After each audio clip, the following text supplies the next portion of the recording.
네, 오늘은 마태복음 15장 21절로 28절 말씀으로 침묵과 큰 믿음이라는 제목으로 말씀을 나누겠습니다.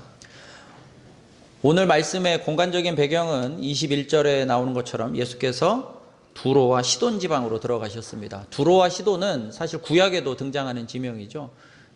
아시다시피 두로왕 히람 해서 다윗 왕과 솔로몬 시절에 이렇게 교류가 있었던 그런 지역이고요. 상업 중심의 굉장히 이렇게 무역 중심의 도시이면서 사실은 또 그런 도시답게 엄청난 우상들이 많았던 그런 도시입니다.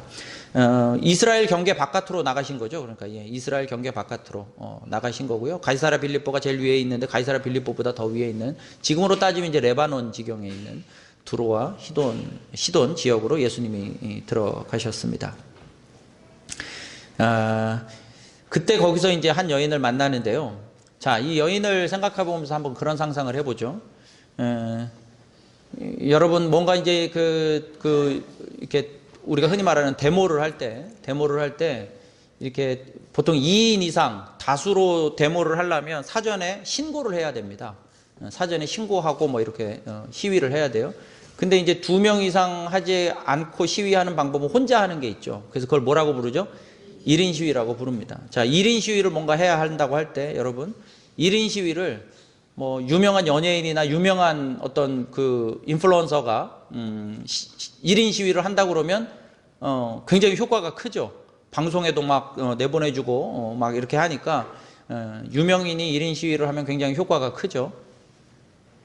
근데 여러분, 저같이 이름도 없는 평범한 시민이 가서 어디 가서 1인 시위 한다고 하면 누가 거들떠 보지도 않죠. 그래서 뭐가 필요해요? 우리같이 평범한 시민들은 1인 시위하면 안 되고 머릿수가 많이 모여야지. 아주 그냥 머릿수를 많이 모아야죠. 목소리도 크게 할 수 있고 대규모로 해야죠. 오늘 본문에 나오는 이 주인공은 22절에 보시면 22절에 딱 첫 번째 세 단어를 보세요. 가나안 여자 하나. 가나안 여자 하나. 이 세 단어를 하나씩 끊어서 생각해 보면 확 와닿죠. 가나안 여인, 가나안 사람이에요. 이방인이죠. 유대인에게 취급도 못 받는 가나안, 아주 완전 이방인 중에 이방인, 이 가나안 여인이었어요. 특별히 가나안 사람은 어떻게 보면 구약의 시대의 이스라엘로 따지고 보면 완전히 그냥 없애야 될 그런 사람이었죠. 가나안 사람이었어요. 또요, 여자였어요.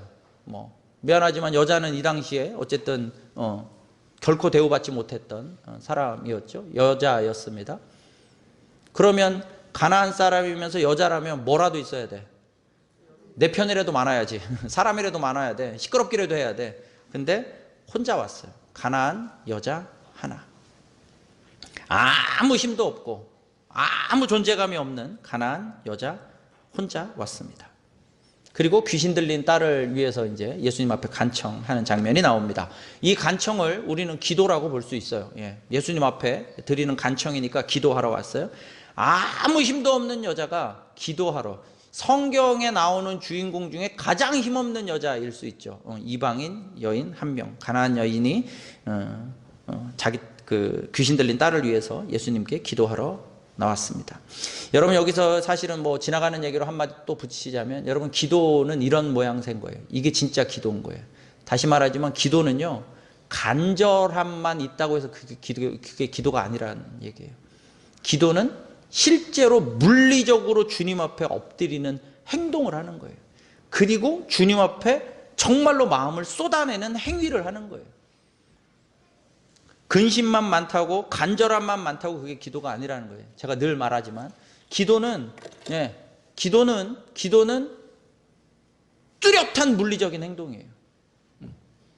그렇다고 해서 반드시 어떤 정해져 있는 어떤 틀이 있는 건 아니지만, 우리가 기도를 착각하지 말자는 거예요. 그냥 마음만 있다고 해서, 내가 늘 기도한다고, 기도하는 마음이 있다고 해서 기도라는 게 아니라, 기도는요, 뚜렷한 물리적인 행동인 거예요. 이 여인이 하는 것이 바로 기도인 거예요.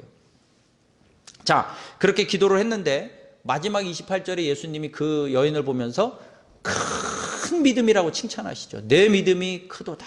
큰 믿음이라고 칭찬하세요. 이름도 없는 힘없는 여인 한 명의 기도에 큰 믿음이라고, 그냥 보통 믿음도 아니고 큰 믿음이라고 칭찬을 하신다는 거예요. 자, 이 큰 믿음을 한번 우리가 조금 더 곱씹어 보겠습니다. 자, 이 여인이 와서 기도할 때, 여러분 우리가 기도할 때 가장 힘든 것 중에 하나는 물리적인 행동을 한다고 치고, 자, 우리가 뭐 기본도 안 돼 있으면 안 돼요. 저는요 기도의 자리에 가기까지가 어려워, 이해는 하지만 그건 취급 안 할 거예요. 예, 그거는 뭐 취급할 대상이 아니고, 자, 우리가 기도해. 실질적으로 주님 앞에 엎드려서 우리가 시간과 공간을 내서 정말로 치열하게 기도하는데, 그 기도의 생활에서 제일 힘든 것 중에 하나가 뭐냐? 주님이 침묵하시는 거죠. 내 기도에 주님이 침묵하실 때, 침묵하시는 것 같을 때가 정말 힘들죠. 그걸 여인이 당하죠. 자, 23절에 보시면 예수는 한 말씀도 대답하지 아니하시니, 그러니까 예수님이 침묵하셔요. 이 정말 힘들죠. 이 여인이 그 예수님의 침묵을 뭐 당했다고 표현할 수 있어요. 예수님의 침묵을 당했어, 이 여인 입장에서 생각해 보면. 여러분, 근데 이 여인만 당하는 것이 아니고, 우리만 주님의 침묵을 당하는 것이 아니고, 사실은 예수님도 당하셔요. 예수님도 당하셨어. 예수님도 겟세마네 동산에서 아버지 하나님 앞에 기도했는데, 어쩌면 그것도 하나님의 침묵이라고 볼 수 있고요. 또 예수님이 실제로 십자가에 못 박히셨을 때도 나의 하나님 어찌하여 나를 버리시나이까, 엘리 라마 사박다니. 그때도 하나님 침묵하셨어요. 심지어는요 하늘을 어둡게 가리시고 침묵하셨어요. 여러분, 자, 이렇게 우리가 주님 앞에 기도할 때 정말 어려운 과정 중에 하나가 이 주님의 침묵이죠. 이 주님의 침묵을 생각하면서 예수님이 당하신 십자가를 생각해 보겠습니다. 여러분, 예수님의 십자가가요, 이거 한번 이거를 좀 잘 이해해 보세요. 예수님의 십자가가, 예수님을 십자가로 몰아갔던 건 기본적으로 유대인들의 아주 그냥 그 압력이 있었고요. 또 그 유대인들의 압력에 빌라도라고 하는 사람의 권위의 도장이 찍혔고요. 사형을 언도하는 도장의 판결문이 찍혔고요. 그리고 제자들은 그 가운데서 다 도망가는 일들이 벌어졌어요. 그러면 제자들은 도망갔고, 빌라도는 도장을 찍었고, 유대인들은 막 예수님을 십자가로 몰아갔기 때문에 예수님도 무기력하게 십자가에 죽으셨고, 하나님도 침묵하실 수밖에 없기 때문에 예수님 십자가에 죽었다면, 예수님의 십자가는요 예수님에게 정말로 큰 문제예요. 그게 정말 큰 문제예요. 아니, 왜? 어떻게 할 수 없는 무기력으로 당한다면 예수님 정말 큰일 나신 거예요. 제자들은 배신했지, 빌라도는 도장을 찍지, 유대인들은 막 예수님 죽이려고 달려들지. 근데 그걸 막을 힘이 없고, 하나님은 여전히 침묵하시고, 그래서 예수님이 십자가에 죽으셨다면, 예수님의 십자가는요 예수님 입장에서 보면 정말 큰일 날 일이에요. 무슨 얘기냐? 여러분, 그 하나님의 그 침묵이 하나님의 침묵이기 때문에 괜찮다는 거예요. 하나님의 침묵이기 때문에 괜찮아요. 우리가 예수 그리스도의 침묵을 어떻게 버티느냐, 제가 그 버티는 방식을 저 나름대로, 그리고 여러분들하고 나누는 중이에요. 저도 우리 주님이 내 기도에 침묵하실 때가 정말 많은데, 그걸 어떻게 버티는 것이냐, 그게 오늘 이 여인이 우리에게 가르쳐 주는 게 뭐냐. 거기 보시면 여인이 뭐라고 하냐면 22절 가운데 주 다윗의 자손이요. 여러분, 어떤 유대인도 예수님을 주 다윗의 자손이요 이렇게 잘 안 불러요. 못 불러. 어디 주 다윗의 자손이라고 불러요? 다윗의 자손은 메시아고, 주라고 하면은 로마의 황제도, 유대인의 어떤 바리새인 서기관도 다 필요 없이 주님이라는 것이고, 다윗의 자손이라는 건 메시아라는 얘기인데, 어디 유대인들도 그렇게 안 부르는 걸 어디 이방인이 주 다윗의 자손이라고 부르겠어요? 근데 그 주 다윗의 자손에게 이 여인이 기도하는데 간절히 기도하는데 예수님이 아무 말씀도 안 하시죠. 그럼에도 불구하고 이 여인은 괜찮다는 거야, 자기는. 왜? 그게 주님의 침묵이니까. 이걸 잘 이해해 보세요. 이것이 우리가 기도를 끊임없이 할 수 있게 하는 힘이에요. 제가 또 이런 비유도 자주 하죠. 여러분, 지나가는 아저씨가 나한테 몽둥이를 휘두르면요, 그 몽둥이는요 정말 위험한 몽둥이에요. 강도가 든 무기는요 정말 위험한 거예요. 근데 아버지의 회초리는 아프긴 하겠지만 위험하지 않아요. 요즘 아버지는 회초리도 들지도 않지만 아버지의 회초리는요 아프긴 하겠지만 결코 위험하지 않아요. 근데 남 모르는 어떤 아저씨가 심지어 강도가 휘두르는 몽둥이는요 정말 위험한 거예요. 뭐 아픈 건 둘째치고 위험한 거예요. 오늘 이 본문이 그런 것이죠. 하나님의 침묵은요 괜찮아요. 느낌적으로 괜찮은 게 아니라요 객관적으로 지금 이 여인이 우리에게 보여주는 거예요. 아, 주님의 침묵이니. 우리도 지금 알잖아요. 예수는 한 말씀도 대답하지 아니하시니 야, 이 여인이 큰일 났다. 우리 생각 그렇게 안 하죠. 왜? 예수님이 대답을 안 하시는 거니까. 예수님의 침묵이니까. 그래서 우리는 이 여인 괜찮은 거야. 위험하지 않아. 예수님이 침묵이시니까. 우리도 그런 거예요. 주님의 침묵이면 괜찮은 거라는 거예요. 그러나 여기서 중요한 전제는 그 주님의 침묵이 괜찮으려면요 이 여인이 말하는 것처럼 정말 주님이셔야 돼요. 우리의 정말 나의 주 나의 하나님이시라면 그 침묵 괜찮아요. 그래서 우리가 우리의 일상과 우리의 평소 가운데 늘 기도하고 주님과 바른 관계를 맺어가야 돼요. 주님과 아무 상관이 없는데 간만에 주님 나 이거 어떻게 하죠 했는데 주님이 침묵하신다. 에이 주님 침묵하시네. 관계도 없는데 주님의 침묵? 그건 의미가 없어요. 근데 정말로 나의 주 나의 하나님이시라면 그 주님의 침묵이 괜찮은 거예요. 이걸 이해를 잘할 게 뭐가 있어요? 너무 당연한 거죠. 주님의 침묵이라 괜찮고 그 주님의 침묵이 정말로 괜찮은 침묵이 되기 위해선 정말로 나의 살아있는 주님이셔야 한다는 거예요. 반대로 말해 볼까요? 정말로 나의 사랑하는 주님이시라면 그 주님의 침묵은 괜찮은 줄 믿습니다. 우리는 그렇게 계속 기도할 힘을 얻는 거예요. 여러분 이 여인의 입장으로 다시 이제 여인의 상황 속으로 들어가 보세요. 이렇게 23절에 예수님이 침묵하시니까 누가 제일 민망하냐? 제자들이 민망해졌어. 뒤에서 막 여인은 계속 떠들지 막 소리치지 예수님은 아무 말도 안 하고 계시지 막 그러니까 제자들이 민망해.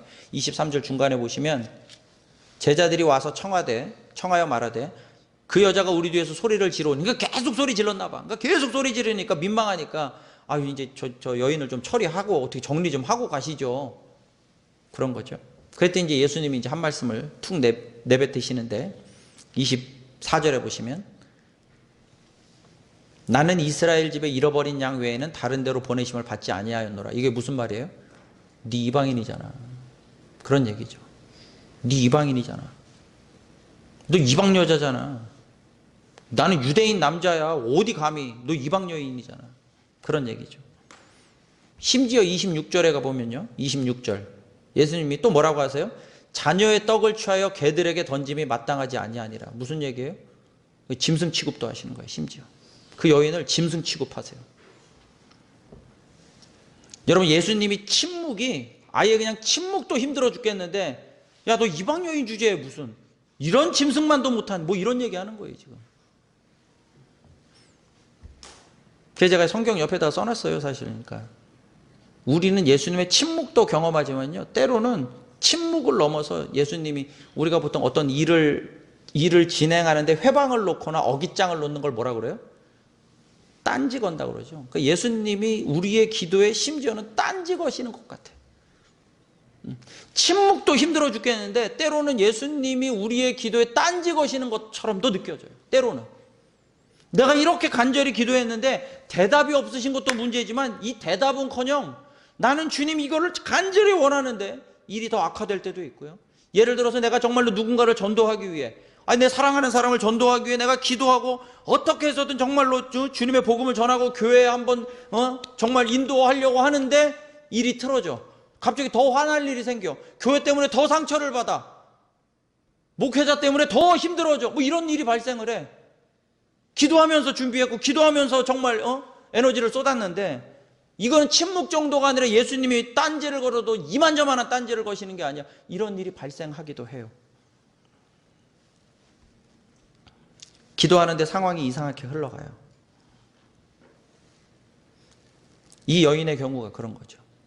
그냥 침묵도 힘들었는데 갑자기 이방인 여자 주제에 왜 나한테 그러느냐. 심지어는 짐승 취급까지 당해요. 여러분 뭐 이것도 지나가는 얘기일지 모르지만요. 이런 때 사실은 많은 경우에 한해서는 다 그런 건 아닐 수 있지만 정말로 많은 경우에는 잘 들어보세요.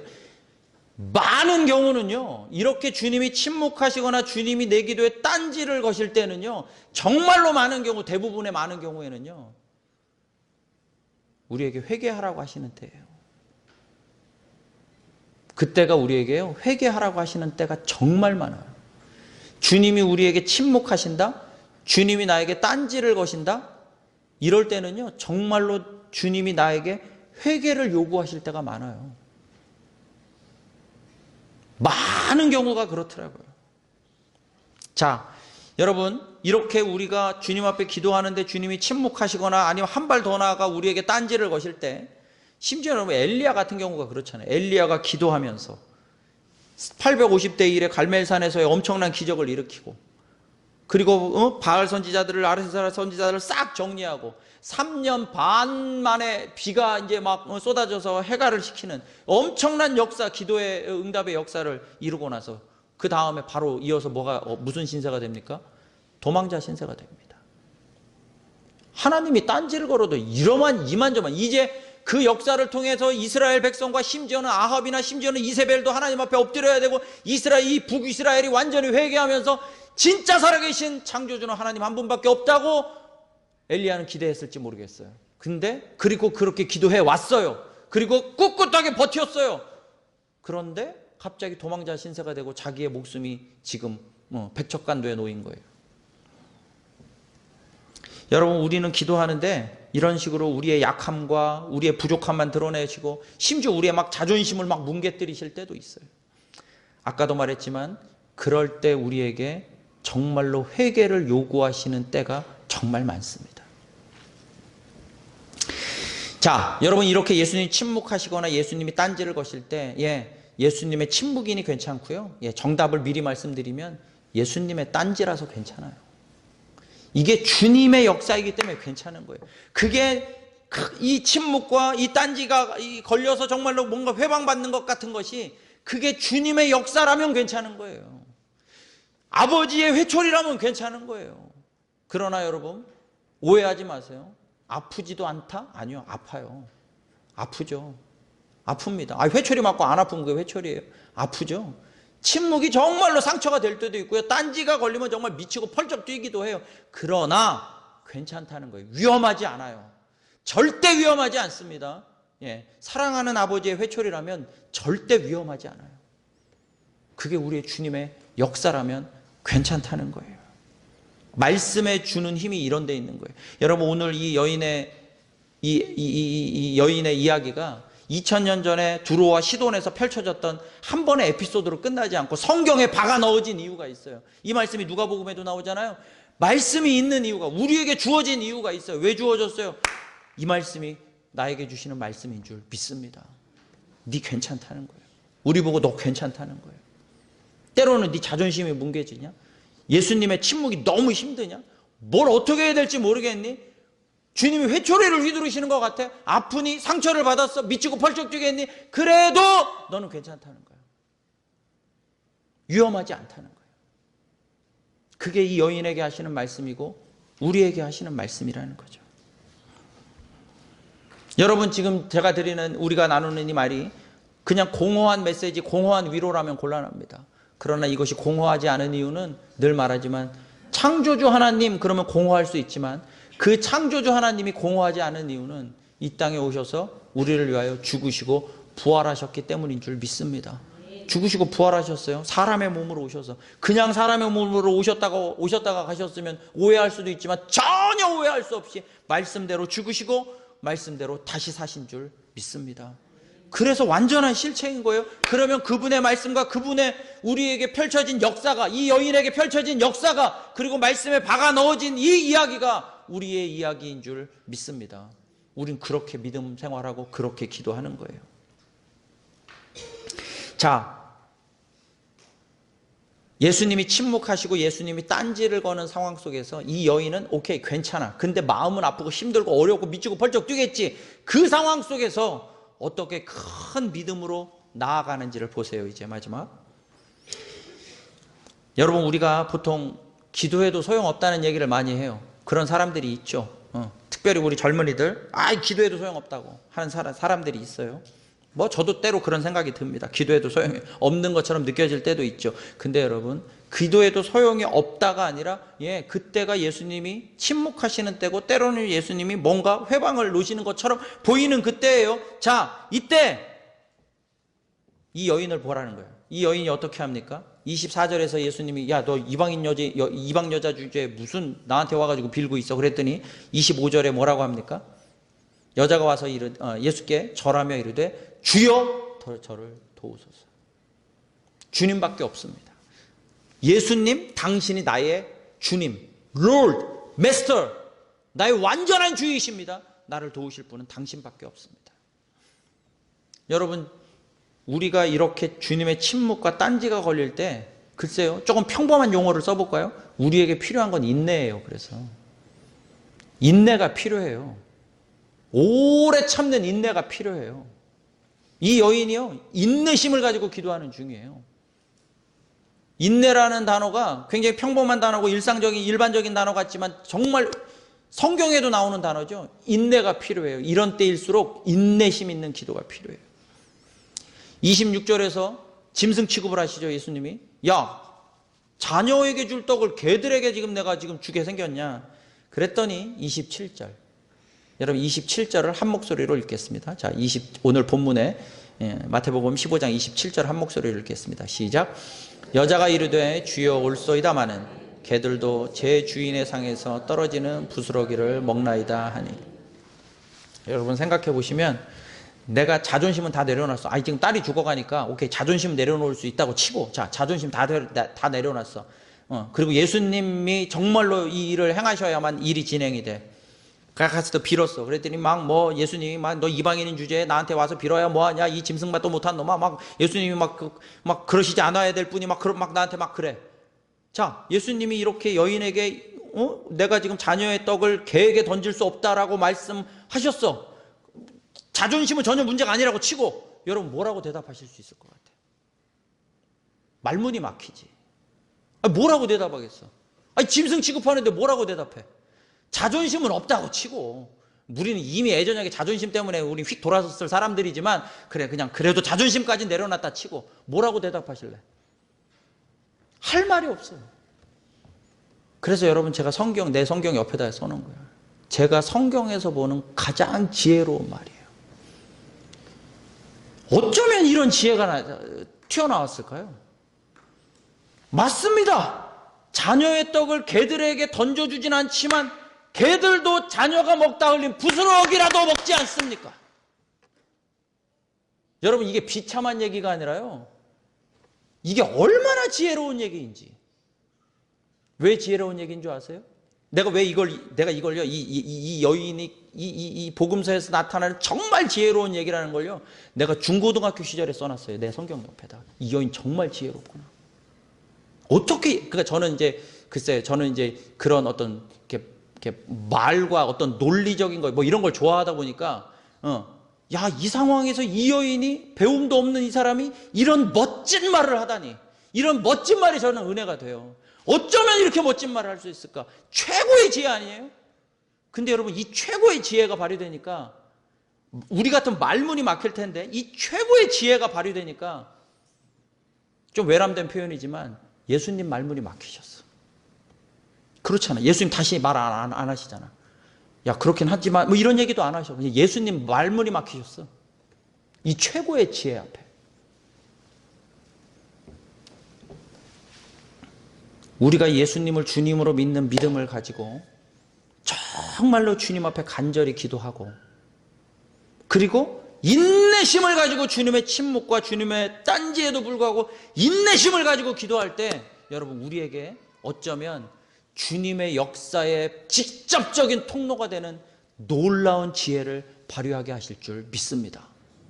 여러분, 믿음으로 기도하는 것, 인내심을 가지고 기도하는 것, 지혜로운 기도를 하는 걸요, 야고보도 이거를 이 인내와 믿음과 기도를, 지혜를 한 군데서 언급했어요. 자, 우리 야고보서 1장 4절로 6절을 보세요. 야고보서 1장 4절로 6절. 야고보서 1장 4절로 6절 시작.